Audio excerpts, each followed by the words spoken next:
Hello friends, उम्मीद करती हूँ आप सब ठीक होंगे। मैं भी ठीक हूँ।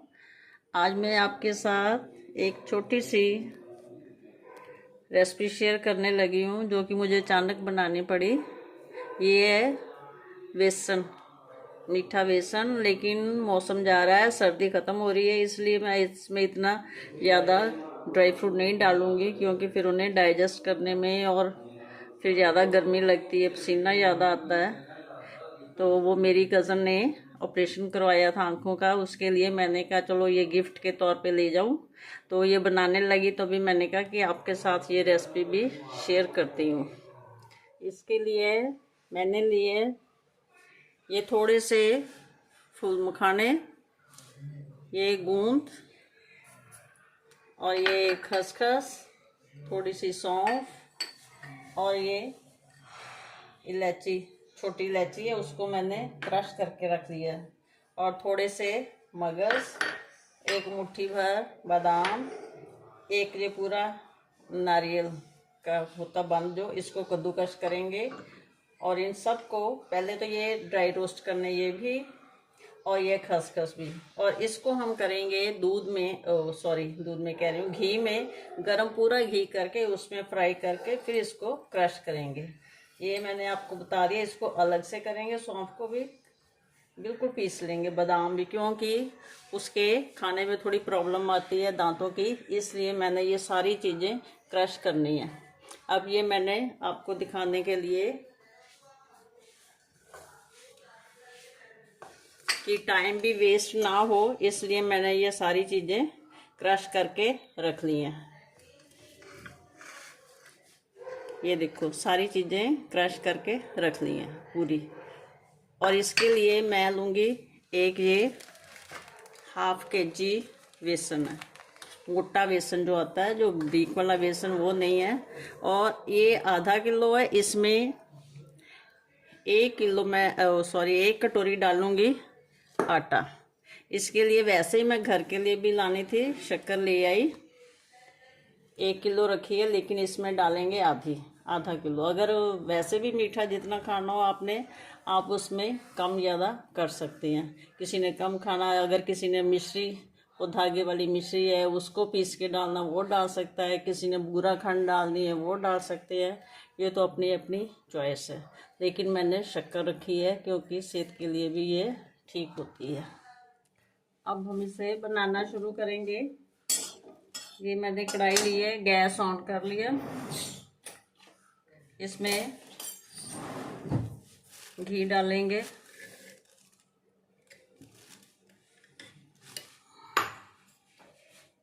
घी जरूरी नहीं कि अपन बराबर ही डालना, वो अपन जैसे जैसे ज़रूरत लगेगी। पहले तो हम 4 बड़े चम्मच डाल लेंगे घी, इसे गरम करेंगे।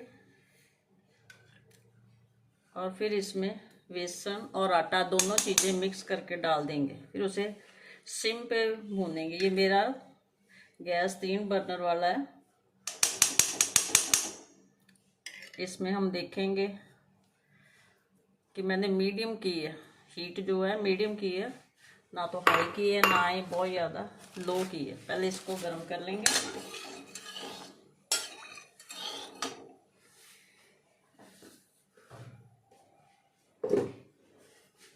ये इसमें आपको थोड़ा थोड़ा ये काला सा दिखाई दे रहा होगा, ये मैं इसमें सिर्फ जो गूंद है उसको फ्राई किया था, ये उसी का चूरा जो रह जाता नीचे, और कुछ नहीं है। इसी में मैंने कहा कि इसको बेसन को भून लेंगे थोड़ा गर्म करके। फिर जैसे अगर कम लगे तो उसको साथ में फिर डाल देते हैं घी उतना ही।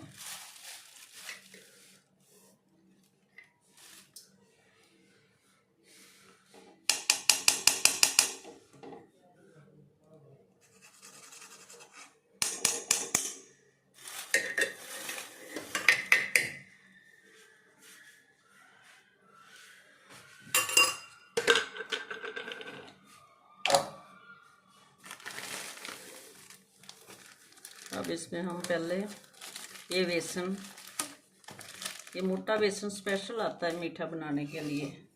ऐसे तो वो बारीक बेसन से भी बन जाता है, लेकिन इससे थोड़ा ना ज़्यादा चिपकता नहीं है जब भूनते हैं।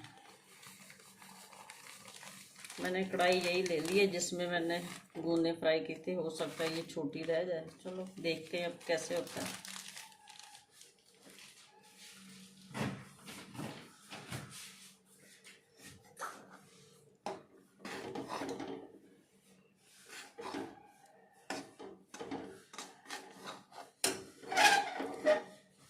इसी के साथ ही ये अपना 1 कटोरी आटा, ये आपकी मर्जी है, वैसे इससे थोड़ा सा टेस्ट है जो अच्छा आता है। बेसन और आटा दोनों मिक्स कर लो तो उसका टेस्ट बहुत अच्छा आता है। बना के देखना अगर आपने नहीं कभी ऐसे मिक्स किया तो।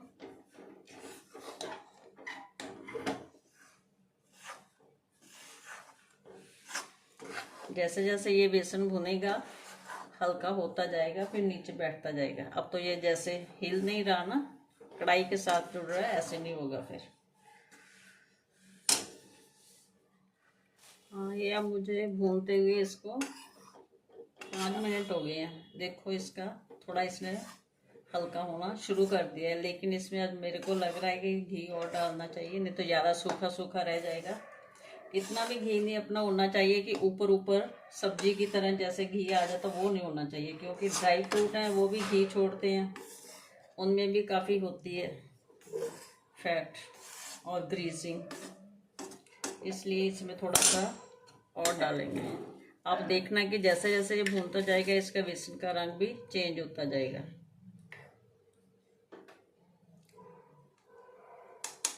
ऐसे घी डालो तो थोड़ा कम डलता है, अगर वैसे अपन डालें कि आधा किलो बेसन सीधे ही आधा किलो डाल दो, फिर ज़्यादा घी हो जाता है, जो कि खाना ठीक नहीं है ज़्यादा घी भी अपनी सेहत के लिए।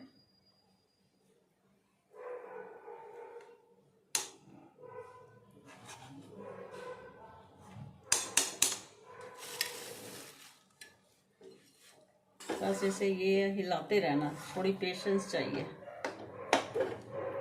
मीडियम टू लो पे करके आराम से, नहीं तो ये बेसन बहुत जल्दी नीचे लग जाता है और जल जाता है। जैसे जैसे ये भुनता जाएगा वैसे वैसे इसको फिर हिलाना भी आसान होता जाता है। बस ये इसी में टाइम लगता है, बाद में तो कोई नहीं। फिर तो हमारे ड्राई फ्रूट भी पिसे हुए हैं, शक्कर है वो भी पिसी है, फिर बस मिक्सी करने होते हैं। असली टाइम तो इसको बेसन को भूनने का, इसी अगर कच्चा रह जाए फिर अच्छा नहीं इसका टेस्ट आता है।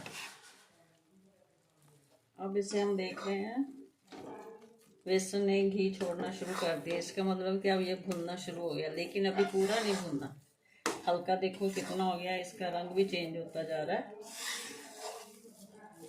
लेकिन अभी भी इसको सिम पे 10 मिनट तक भूनेंगे, फिर ये पूरा भुनेगा।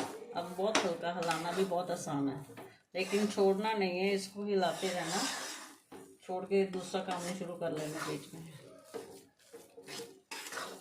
अभी इसका देखो, इसकी भूनने की यही निशानी है कि एक तो ये घी छोड़ेगा और इसका रंग चेंज हो जाएगा, और इसकी जो स्मेल है वो भी पूरी आनी शुरू हो जाएगी जब घी बेसन भून जाता है तो। अब ये देखो ऊपर ऊपर घी इसका चमकना भी शुरू हो गया। इतना घी बहुत होता है, इसकी यही निशानी, इतना घी चाहिए बस। जरूरी नहीं कि किलो, अगर हमारा बेसन है तो किलो ही घी डालेंगे, उससे कम डालेंगे, लेकिन जैसे जैसे आपको लगे कि ये कम हो रहा है, भुनाई नहीं हो रही, इसके हिल नहीं रहा, फिर थोड़ा सा डाल सकते हैं। अब ये आराम से हिल रहा है। अब इसको हम और भूनेंगे, अभी भी इसको 5-10 मिनट लगेंगे। ये बेसन की भूनने की सेकंड स्टेज है। अब देखो इसमें बबल्स आ रहे हैं अपने आप ही, और इसने अभी थर्ड स्टेज पे आएगा, फिर पूरा भुनेगा, उस पर ये बिल्कुल अपना घी छोड़ देगा।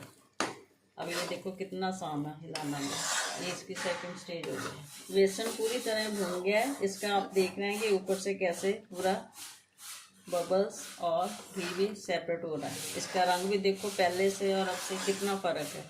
अगर इससे ज़्यादा हम बुनाई करेंगे इसकी तो फिर ये थोड़ा कसैलेपन में हो जाता है, कड़वा कड़वा लगता है। अब इसमें हम ऑफ नहीं करेंगे, ये अपने ड्राई फ्रूट जितने दिखाए थे उतने डालेंगे। ये वैसे मैंने ज़्यादा बना के रखे हैं कि फिर अगर कभी मन करे बनाने के लिए तो फिर ये काम बड़ा लगता है इनको पीसना वगैरह।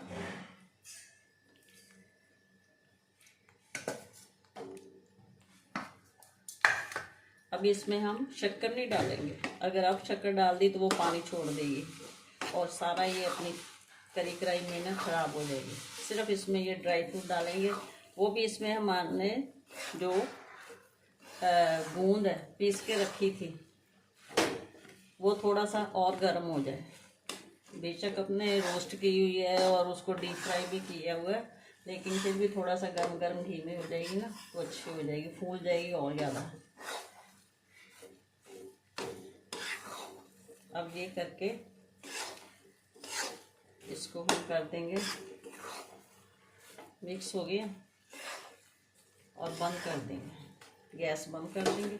और इसमें जो शक्कर है अभी थोड़ी सी ठंडी होने पे डाल देंगे, जब इसका थोड़ा सा और प्रेशर वो गर्मी है हीट कम हो जाए, नहीं तो वो पानी छोड़ देती है। अगर आप बूरा खंड डालें वो आप साथ में ही डाल देते हैं, ये शक्कर की थोड़ी और तासीर होती है।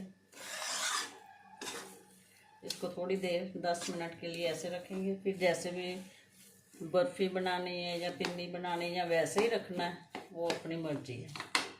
अब इसको ऐसे छोड़ के इसके ऊपर पतला कपड़ा डाल के या वैसे भी जाली दे के ठंडा कर लेंगे। एक और ज़रूरी बात, क्योंकि ये सारी चीज़ें गर्म होती हैं, इसमें हम हजम करने के लिए हम छोटा आधा चम्मच काली मिर्च, पिसी हुई काली मिर्च ज़रूर डालनी है, ताकि इसकी हीट वो सारी लेवल हो जाए और सारा कुछ डाइजेस्ट होने में आसानी हो। अब ये 5 मिनट हिलाने के बाद अब इसमें शक्कर मिक्स करेंगे।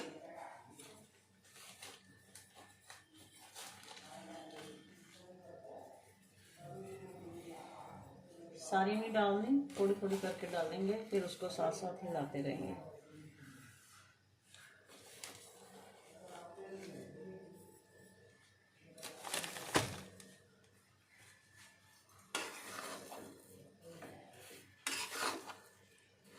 वैसे तो मीठा जितना भी आप खाते हो उसी के हिसाब से डाल लेना, मैं थोड़ा कम ही डालूंगी क्योंकि वो मेरी सिस्टर कम खाती है। अगर आपने इसको स्टोर करना हो तो आप फ्रिज में रखें, क्योंकि अब थोड़ा मौसम चेंज हो रहा है, अगर बाहर जल्दी ख़त्म हो जाएगी आपको पता है तो फिर बाहर रहने में 1 महीना तो आराम से निकल जाएगा।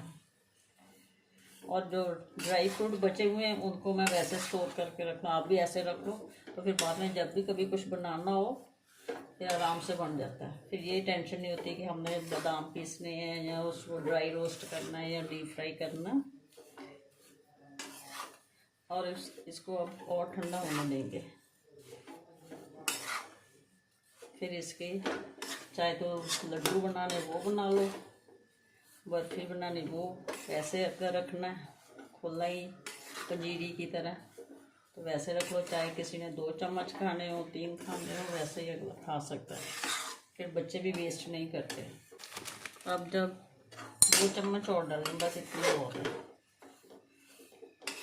ये शक्कर वैसे भी बूरा खंड से थोड़ी ज़्यादा डलती है, बूरा खंड होती है वो बराबर से थोड़ी कम डालते हैं, ये तकरीबन समझो बराबर होती है, लेकिन अब हमने बराबर भी नहीं डाली, उससे कम डाली क्योंकि मीठा कम रखा हुआ है। बाकी तो ये अपना अपना टेस्ट होता है, कोई तेज खाता है कोई कम खाता है, हो सकता है कोई इससे भी कम खाता है हम जैसे।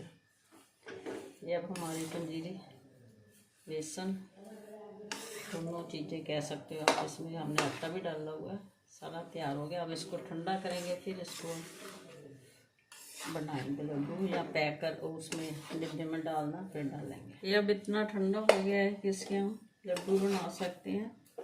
मैं वैसे ही रखूँगी, आपको थोड़े से लड्डू बना के दिखाऊँगी। हाथ को थोड़ा सा ग्रीस करके जितने बड़े साइज़ के आपको चाहिए उतने आप बना सकते हैं। बस अब इतनी गर्म भी नहीं है कि इसको टच ना हो और वैसे भी हो जाए। ऐसे करके छोटे छोटे बना लो जो कि तोड़ के ना खाना पे।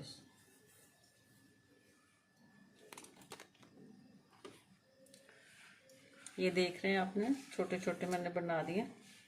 अगर बाकी है वो वैसे ही रखेंगे, और अगर आपने इसको ज़्यादा टाइम के लिए निकालना है तो फिर आप फ्रिज में रखें, नहीं तो 1 महीना आराम से बाहर ही ख़राब नहीं होगा, और इसका मज़ा लें, खाएं और बताएं कि कैसा आपको लगा है।